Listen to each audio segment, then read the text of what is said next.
Imam An-Nawawi sebagaimana kita bahas di pertemuan pertama berbeda dengan Syekh Nawawi. Kalau Syekh Nawawi yang kita pahami adalah Syekh Nawawi Al-Bantani yang kelahiran Banten, yang wafatnya di Mekah. Beliau menulis kitab Marah Labi, Tankihul Qaul dan kitab lainnya. Sedangkan hadis Arba'in An-Nawawi ini ditulis oleh Imam An-Nawawi rahimahullah Ad-Dimashqi. Ad-Dimashqi itu artinya kelahiran Damaskus. Ini sebagaimana saya ulang kembali di pertemuan pertama, Imam An-Nawawi di usia 7 tahun sudah mendapatkan Lailatul Qadar.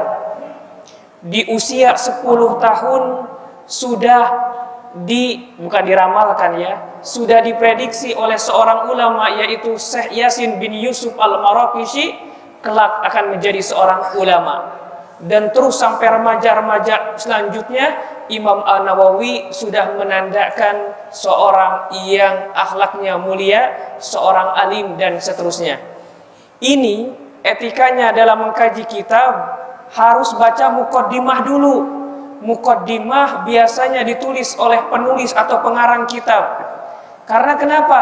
Kalau enggak baca muqaddimah nanti akan bingung. Ustadz Aang itu judul kitabnya Hadis Arba'in Nawawi. Hadis Arba'in itu artinya 40 hadis. Kenapa isinya ada 42 hadis? Ini Ustadz Aang di sini kok hadisnya macam-macam temanya. Kenapa enggak seperti hadis Arba'in yang lain? Ada hadis Arba'in fi usuluddin, hadis Arba'in fi akhlak, hadis Arba'in fi sirah an-nabawiyah, hadis Arba'in fil adab dan seterusnya. Tapi ini temanya beda-beda. Terus kenapa harus menyebut Arba'in? Memang angka 40 itu apa kelebihannya? Apa karomahnya? Apa kebaikan dan keberkahannya? Akan kita kaji di dalam muqaddimah ini. Bismillahirrahmanirrahim. Muqaddimah. Pendahuluan ini ditulis langsung oleh Imam An-Nawawi rahimahullah. Beliau memulai Alhamdulillahirabbil alamin. Alhamdu adalah segala pujian. Loh, kenapa diartikan segala pujian? Hamdun kan pujian. Tapi kenapa orang Indonesia nambahin pakai segala? Karena di situ ada alif lam kalau kata orang santri. Alif lam itu lil istighraq. Istighraq itu tenggelam, artinya seluruh, segala. Diartikan oleh terjemahan Kementerian Agama juga segala pujian. Artinya semua pujian yang ada di muka bumi ini, baik itu oleh manusia, tumbuh-tumbuhan dan binatang, yusabbihun, mereka bertasbih untuk siapa? Lillahi rabbil alamin, untuk Allah Tuhan semesta alam. Jadi Allah kita itu bukan Tuhan untuk Indonesia saja, tapi semesta alam semuanya dalam pengaturan Allah Jalla Jalaluh. Qayyumis samawati wal aradin. Qayyum itu al-qaim bitadrir, al-qaim bitadbir. Al-qayyum itu adalah yang mengatur as-samawat, langit. Di dalam Al-Quran kata as-samawat itu disebutkan dengan jamak sebanyak 7 kali. Para ulama menyebutkan kenapa 7 kali untuk menunjukkan bahwa langit itu ada 7. Di sini dalam Al-Quran qayyumis samawati wal aradin. Wal aradin, bumi-bumi. Di dalam Al-Quran memang tidak ditemukan kata wal aradin. Adanya juga as-samawatu wal ardu pakai mufrad. Lalu kenapa Imam An-Nawawi menggunakan al-aradin, menggunakan jamak? Karena dalam hadis Rasulullah SAW juga pernah mengatakan wal aradin. Jadi ittiba'an li kalami Rasulillah SAW. Hadis yang mana? Ada man akhadha ardan shibran, siapa yang mengambil tanah sejengkal pun maka akan dibenamkan dengan 7 lapis bumi. Dari sinilah para ulama menyebutkan langit ada 7, bumi ada 7. Langit itu yang 7 itu seperti apa? Belum tahu saya, ilmunya nggak nyampe ke situ, bukan bidang saya. Bumi itu lapisannya, yang pertama pasir, yang kedua cadas, yang ketiga saya nggak tahu. Itu bukan ilmu saya. Yang jelas Para ulama menyimpulkan dari kata ini bahwa langit itu ada 7 lapis, bumi ada 7 lapis. Mudabbirul khalaik ajmain. Mudabbirul khalaik ajmain. Mudabbirul khalaik yang memberikan makhluk seluruh rizki seluruh makhluk. Memang hati-hati, al-khalaik itu jamak dari kata khaliqah. Khaliqah, khaliqatan, khalaik. Artinya makhluk sama. Muradifnya makhluk. Makhlukatun, makhlukatan, makhlukat. Al-khalaik jarang disebutkan, tapi Imam An-Nawawi menggunakan kata ini. Ba'ithir rusuli salawatuhu wa salamuhu alaihim ilal mukallafin. Allah yang mengutus para rasul, salawat dan salam untuk beliau-beliau, ilal mukallafin, kepada setiap makhluk yang mukallaf. Yang mukallaf itu apa? Yang terbebani atau yang memiliki kewajiban untuk melaksanakan syariat Allah. Jadi yang mengutus rasul itu bukan raja, yang mengutus rasul itu bukan pemerintah, yang mengutus rasul itu bukan golongan tertentu, tapi yang mengutus rasul itu adalah Allah yang berasal dari golongan umatnya dan dikirim kepada umatnya. Karena yang mengutus Allah, hati-hati kalau nyebut rasul. Nggak boleh kita memanggil ya Muhammad, ya Muhammad, nggak boleh. Allah Subhanahu wa taala bilang apa? La taj'alu du'a ar-rasul bainakum ka du'ai ba'dikum ba'da. Jangan manggil rasul itu seperti panggilan kamu kepada teman sendiri. Makanya jangan enggak sopan kalau bilang ini adalah hadis Muhammad. Allah enggak akhlak itu. Loh, tapi kan kita jangan terlalu mengagungkan Rasulullah, Ustaz. Nanti kalau seandainya kita mengagungkan Rasulullah, nanti masuknya kepada gulu. Gulu itu berlebih-lebihan. Maaf, mengagungkan Rasulullah bukan gulu, tapi ulu. Ulu pakai ain, bukan pakai goin. Artinya apa? Ulu itu artinya meluhurkan. Siapa yang meluhurkan? Allah Subhanahu wa taala. Jadi jangan salah, kan kalau ada orang yang rajin sholawat, ada orang rajin zikir cinta mahabbah kepada Rasulullah, itu bukan gulu, itu ulu, keluhuran dari Allah Subhanahu wa taala. Lihidayatihim wa bayani syara'iddin. Imam An-Nawawi menjelaskan di sini kalimat ini tugas Rasul apa? Lihidayatihim, untuk memberikan petunjuk kepada umatnya. Ini halal, ini haram, ini baik, ini bagus. Kemudian para ulama merumuskan di dalam fikih ada yang namanya halal, haram, bahkan ada yang namanya sunnah, wajib, makruh, mustahab dan seterusnya. Ulama yang merumuskan. Tapi Rasulullah SAW mengajar kita, memberikan hidayah kepada kita. Agar apa? Agar selamat. Agar apa? Agar selamat kita. Di dunia selamat, di akhirat selamat. Kata Rasul apa? Kalau lagi jualan, hati-hati, jangan nipu timbangan. Jangan nipu timbangan. Padahal 1 kilo dibilang 2 kilo. Padahal 1 liter dibilang 2 liter. Hati-hati, jangan begitu. Kenapa? Biar selamat di dunia. Apa selamat di dunianya? Kalau pembeli tahu, nanti dia nggak datang lagi ke kamu. Nanti dagangan kamu nggak laku, cuma ramai 1 hari doang. Kayak gitu. Selamat di akhirat bagaimana? Wah, lebih parah lagi kalau ada orang yang menipu timbangan. Wa bayani syara'iddin, dan Rasulullah diutus itu untuk menjelaskan syariat agama. Jadi Rasulullah ngejelasin hikmah-hikmahnya, ngejelasin syariat-syariatnya. Memang tidak semuanya hikmah dalam syariat dijelaskan oleh Rasulullah, tidak semuanya hikmah, tapi hukum, ketentuan semuanya dijelaskan. Apa bedanya syariat dan hikmah? Nih bedanya. Apa bedanya syariat dan hikmah? Kalau syariat adalah ketentuan dari Allah Subhanahu wa taala dan Rasulullah SAW. Tapi dengan dalil. Tapi kalau hikmah adalah tangkapan mukallaf, tangkapan hamba Allah terhadap syariat Allah melalui penalaran akal. Jadi kalau seandainya hikmah, boleh jadi beda antara saya dan para jamaah. Misal, hikmahnya puasa itu apa sih? Kalau bagi saya hikmahnya itu menyehatkan badan. Kalau bagi pedagang hikmahnya puasa, bagi pedagang hikmahnya puasa dagangannya laku, jual pakaian laku, jual kolak laku, jual gorengan laku. Bagi itu apa? Bagi para mual-mual, hikmahnya puasa apa sih? Hikmahnya puasa ada momen nanti Lebaran dan itu masyarakat disunahkan untuk pakai baju yang baru, yang bagus. Akhirnya laku jualannya. Hikmah masing-masing hamba beda, tapi syariat, hukum semuanya sudah ketentuan dari Allah dan juga Rasulullah SAW. Ingat, syariat itu bidalail al-qat'iyyah, dengan dalil-dalil qat'i. Dalil-dalil qat'i itu adalah dalil-dalil yang sudah dipastikan bahwa itu bersumber dari Allah dan bersumber dari Rasulullah SAW. Berarti Ustaz, ada dalil yang udah qat'i, ada. Dalil apa? Dalil hadis. Hadis apa? Hadis sahih atau hadis ahad. Hadis ahad itu tidak qat'i, itu dhanni. Hati-hati. Yang qat'i itu adalah yang mutawatir, baik itu Al-Quran maupun hadis, ada mutawatir.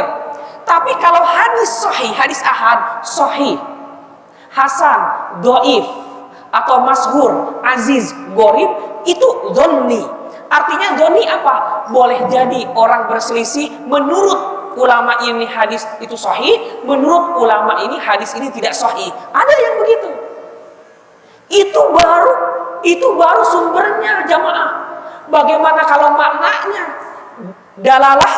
dalalahnya juga ada yang qat'i, ada yang dhanni. Artinya dengan penjelasan ini, itu bagian usul fikih, kita bisa memahami bahwa wajar kalau terjadi perbedaan di masyarakat kita. Ada yang takbiratul ihramnya begini, ada yang atahiyatnya begini, ada yang atahiyatnya digoyang-goyang, ada yang atahiyatnya pas asyhadu alla ilaha illallah. Ada dalilnya yang menurut ulama ini sahih, yang menurut ulama ini tidak sahih. Jangan yang begini-begini ditangkap langsung. Kamu ganggu aja, nggak berakhlak begitu. Masing-masing punya dalil. Masing-masing punya dalil. Wa wadihatil barahin, dengan dalil-dalil yang jelas. Syariat harus berdasarkan dalil-dalil yang jelas. Ahmaduhu ala jami'i ni'amihi. Masya Allah, Imam Nawawi apa? Ahmaduhu. Arti ahmaduhu apa? Saya memuji. Kalau alhamdulillahirabbil alamin, segala pujian milik Allah. Tapi adabnya Imam An-Nawawi, beliau menghadirkan diri sendiri untuk memuji Allah. Ahmaduhu ala jami'i ni'amihi. Saya memuji Allah atas segala nikmat yang Allah berikan.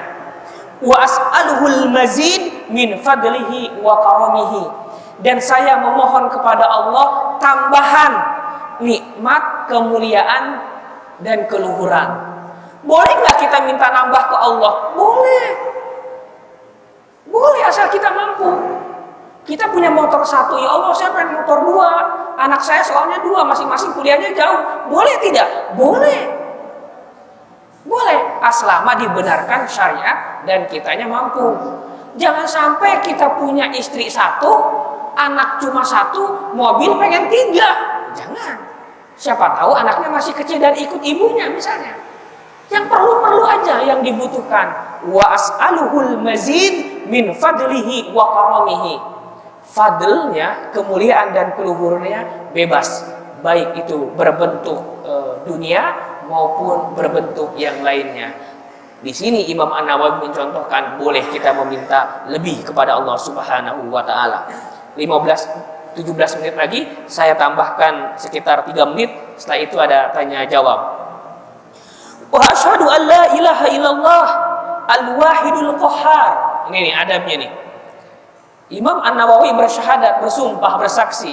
Wa asyhadu an la ilaha illallah, aku bersumpah tiada Tuhan selain Allah, al-wahid al-qahhar, yang maha tunggal dan yang maha perkasa. Wa asyhadu anna sayyidana Muhammadan abduhu wa rasuluhu, dan aku bersumpah bahwa Nabi Muhammad itu adalah hamba Allah dan Rasul Allah. Wa habibuhu wa khaliluhu, kekasih Allah. Habib, kekasih. Khalil cuma sama juga kekasih. Tapi para ulama menyebutkan bahwa Habib itu lebih dalam daripada Khalil. Karenanya Nabi Ibrahim alaihissalam itu disebut Khalilullah. Nabi Muhammad SAW disebut Habibullah. itu menunjukkan keutamaan satu yang lainnya. Afdalul makhlukin, Nabi Muhammad adalah makhluk yang paling mulia, yang paling afdal. Al-mukarram bil Qur'anil aziz, Nabi Muhammad itu dimuliakan dengan adanya Al-Qur'an yang diwahyukan ke beliau. Al-mu'jizatul mustamirrah ala ta'aqubis sinin. Mukjizat Al-Qur'an itu mustamir, terus menerus seiring berjalannya waktu dan tahun dan zaman. Wa bisunanil mustanirah lil mustarsyidin, dan juga sunnah-sunnah Rasul yang bercahaya bagi orang-orang yang menginginkan petunjuk. Al-makhsus bijawami'il kalim, Nabi Muhammad itu punya kekhususan, yaitu utitu jawami'ul kalim, aku diberikan jawami'ul kalim. Jawami'ul kalim itu apa? Kalimatnya pendek tapi maknanya luas, redaksinya sedikit tapi kandungan maknanya sangat luas. Itu jawami'ul kalim. Wasamahatid din, Nabi Muhammad juga dikaruniakan dengan toleransi dalam beragama. Bagaimana sayangnya Rasulullah kepada Yahudi, Nasrani, dan lain sebagainya. Salawatullahi wasalamuhu alaihi wa ala sairin nabiyyin wal mursalin. Salawat Allah dan salam Allah kepada seluruh para nabi dan kepada Rasul. Subhanallah. Perhatikan redaksinya. Salawatullah wasalamuhu ala sairin nabiyyin wal mursalin. Semoga Allah memberikan salawat dan salam kepada para nabi. Siapa yang memberikan salawat? Kita apa Allah? Allah. Kita hanya meminta kepada Allah agar Allah memberikan salawat kepada para nabi, kepada Rasul. Hebat nggak redaksinya? Kita kan disuruh salawat, tapi kita nggak bilang gini, usolli wa usallimu ala rasulillah, nggak begitu. Tapi apa? Sallallahu ala sayyidina Muhammad wa ala sayyidina Muhammad. Allah yang memberikan salawat. Hikmahnya apa? Nanti akan kita bahas di bab selanjutnya. Wa ali kullin wasairus sholihin. Salawat dan salam juga bukan hanya buat para nabi, tapi juga buat para keluarga dan juga para orang-orang soleh. Dan kita termasuk di antara, semoga, orang-orang yang soleh. Allahumma ja'alna min ibadikas sholihin was-sabirin. Walhamdulillahi rabbil alamin. Baru 2 paragraf, kita buka tanya jawab sekitar 10 menit. Demikian, wassalamualaikum warahmatullahi wabarakatuh. Para jamaah, jika ada yang bertanya silahkan 1 atau 2. Kalau tidak nanti kita tutup.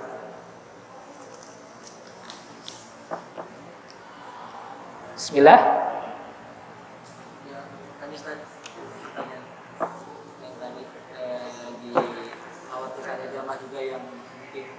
Pertanyaannya sama ya, mengenai Muhammad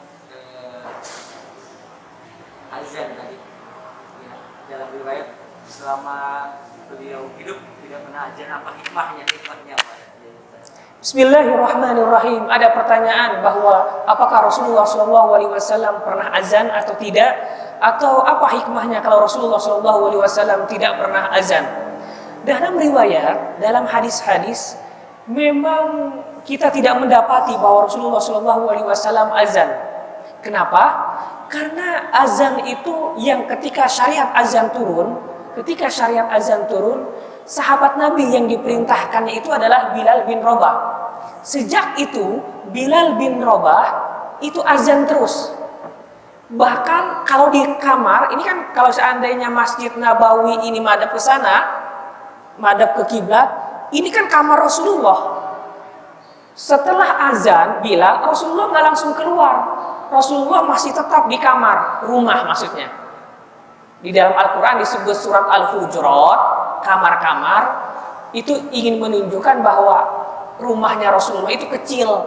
Jadi nggak dinamai buyut, tapi kamar. Nah, rumahnya Rasulullah SAW itu di samping Raudhah, dan subhanallah, ketika Bilal bin Rabah azan, Rasulullah langsung keluar sholat qobliyah di rumah. Karenanya sunnah kalau seandainya kita sholat sunnah qobliyah itu di rumah. Barulah ketika Bilal qomat, Rasulullah keluar. Ada satu waktu di akhir-akhir masa Rasulullah SAW wafat, menjelang wafat, Rasulullah ketika sudah azan nggak keluar, ketika qomat nggak keluar. diketuk oleh Bilal bin Rabah. As-sholah ya Rasulullah, as-sholah ya Rasulullah. Udah waktunya sholat wahai Rasul, ayo dong keluar kalau bahasa kita. Tapi Rasulullah nggak keluar. Ternyata beliau ashabahul marad, sakit, diriwayatkan oleh Bunda Aisyah radhiyallahu anha. Ini apa hikmahnya? Bahwa Rasulullah SAW itu tidak qomat, tidak azan, tidak qomat kemudian imam. Dalam syariat agama kita ada namanya at-ta'awun. At-ta'awanu 'alal birri wat taqwa. Ta'awanu 'alal birri wat taqwa, saling bekerja sama antara satu sama lain dalam at-taqwa, dalam kebaikan. Al-bir juga dalam kebaikan. Apa bedanya? Wa ta'awanu 'alal birri wat taqwa. Al-bir itu kebaikan di dunia, at-taqwa untuk kebahagiaan akhirat. Ini menurut para ulama hadis. Artinya Rasulullah hikmahnya yang kita tangkap, seakan-akan Rasulullah ingin mengajarkan kepada kita dalam kebaikan, jangan kamu doang sendiri yang berjalan, harus ajak yang lain. Tunjuk si fulan imamnya, si fulan azannya, si fulan komatnya, si fulan yang isi pengajiannya, si fulan yang bersih-bersihnya, si fulan yang mengumumkannya, si fulan dan seterusnya, sehingga semuanya masuk ke dalam kemuliaan Allah karena mensyiarkan syariat dan agama Allah. Itu demikian hikmahnya. Ingat, karena ini hikmah boleh jadi berbeda, karena hikmah itu berasal dari al-fikr, berasal dari analisis pemikiran setiap orang. Karena hikmah bukan berarti syariat. Syariat tidak sama dengan hikmah. Demikian. Cukup? Assalamualaikum warahmatullahi wabarakatuh. Waalaikumsalam warahmatullahi wabarakatuh. Alhamdulillah, semoga saya bisa mohon jelaskan terkait dengan bahwa Allah itu dan para malaikat sebagai salam salam. Itu mohon jelaskan gimana maksudnya. Inna Allah wa malaikatahu, Allah dan malaikat berselawat. Bismillahirrahmanirrahim. Ini ada pembahasan pada masa Imam As-Suyuti ini di dalam kitab Al-Khasa'is Al-Kubra. Ini saya nyambung ke dalam ayat ini. Katanya pada masa itu ada yang bilang bahwa Nabi Adam itu lebih unggul daripada Rasulullah, daripada Nabi Muhammad. Kenapa? Karena Nabi Adam itu dibilang oleh Allah apa? Wa idz qala rabbuka lil malaikati isjudu li Adam. Allah memerintahkan kepada para malaikat usjudu li Adam, sujudlah kepada Nabi Adam. Sedangkan kepada Rasulullah nggak ada ayat satupun yang memerintahkan malaikat sujud kepada Rasulullah. Kalau begitu Nabi Adam lebih hebat dong daripada Rasulullah Shallallahu Alaihi Wasallam. Dijawab oleh ayat Pak Ustadz tadi, Innallaha wa malaikatahu yusalluna 'alan nabi ya ayyuhalladzina amanu sallu 'alaihi wasallimu taslima. Apa jawabannya? Ada dua. Ketika Allah Subhanahu wa taala bilang wa idz qala rabbuka lil malaikati isjudu li Adam. Para malaikat sujud penghormatan kepada Nabi Adam. Saya tanya, Allah ikut sujud apa enggak? Enggak. Tapi ketika Allah Subhanahu wa taala bilang, ya ayyuhalladzina amanu sallu alaihi wasallimu taslima. Hai orang-orang beriman, bersolawatlah kamu kepada Rasulullah. Kira-kira yang sesuai dengan ayat tadi, Allah ikut bersolawat atau tidak? Ikut menghormati Rasulullah atau tidak? Ikut, karena ayatnya innallaha wa malaikatahu. Karenanya lebih hebatan mana? Penghormatan yang diikuti oleh Allah apa penghormatan yang tidak diikuti oleh Allah? Penghormatan yang diikuti oleh Allah Subhanahu wa taala, innallaha. Dari sini. Yang kedua, Nabi Adam dihormati oleh malaikat berapa kali? Satu kali dalam ayat ini. Wa idz qala rabbuka lil malaikati isjudu li Adam. Satu kali. Tapi kata para ulama apa? Bilangnya, innallaha wa malaikatahu yusalluna 'alan nabi. Yusallun itu adalah menggunakan fi'lun mudhari'. Fi'lun mudhari' itu yadullu 'ala istimrar wal istiqbal. Kalau Nabi Adam dihormati oleh malaikat satu kali, kalau Rasulullah diberikan sholawat terus menerus. Yusallun fi'lun mudhari'. Sekarang saya tanya, penghormatan itu ke seseorang lebih hebatan yang satu kali apa lebih hebatan terus menerus? Terus menerus. Dari sinilah para ulama menyebutkan ayat innallaha wa malaikatahu lebih unggul daripada wa idz qala rabbuka lil malaikati isjudu li Adam. Demikian. Insyaallah karena sudah jam 1, Mas Mari. Ada lagi? Cukup ya? Cukup. Insyaallah kita akan gabung lagi di minggu ketiga ya kemarin. Minggu ketiga mudah-mudahan kita bisa mudzakarah bersama-sama. Kita munajat kepada Allah Subhanahu wa taala, semoga ilmu yang kita dapatkan bermanfaat dan bisa kita amalkan dalam keseharian. Allahumma shalli wa sallim ala sayyidina Muhammad wa ala ali sayyidina Muhammad. Alhamdulillahirabbil alamin hamdan yuwafi ni'amahu yukafi mazida. Ya rabbana lakal hamdu kama yanbaghi li jalalika wajhikal karim wa azim sultanik. Allahumma ighfir lana dhunubana, dhunuba walidayna, dhunuba asatidatina, dhunuba ikhwanina wa akhwatina, wa dhunuba tullabina. Allahumma shfi marada minal muslimina wal muslimat, wal mu'minina wal mu'minat. Allahumma faqih man yadrus fi hadal masjid fi din, wa alimhum at-ta'wil. Allahumma rzuqna fahman nabiyyin, wa hifdzal mursalin, wa ilhamal malaikatil muqarrabin, wa imamal muttaqin, birahmatika ya arhamar rahimin. Wa sallallahu ala sayyidil mursalin, walhamdulillahi rabbil alamin. Wastajib du'ana bisirril Fatihah.